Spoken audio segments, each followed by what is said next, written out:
Rudais kauss.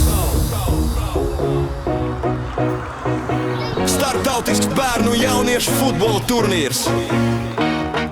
Turnīrs kā kauja, nevis rotaļa, bet īsts pārbaudījums. Katrs skrējiens ar domu, vai es iešu līdz galam, no sākuma līdz rezultātam, tikai ar darbu. Neviens te neko nedod, viss ir jāpaņem pašam.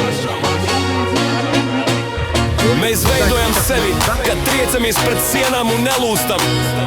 Te nerodas tikai sportisti, te dzimst mugurkauls. Te rodas tie, kas pēc gadiem nesīs atbildību. Te dzimst atmiņas, kas paliek.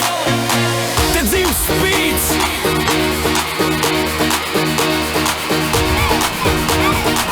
Te dzimst spēks.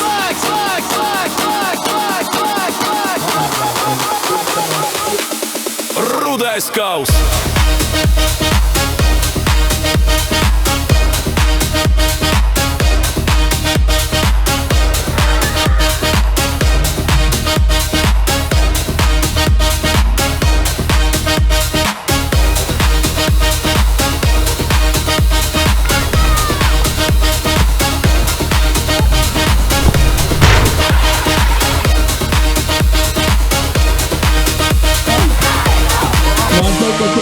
Vai varējāt izbaudīt šodien futbola svētkus?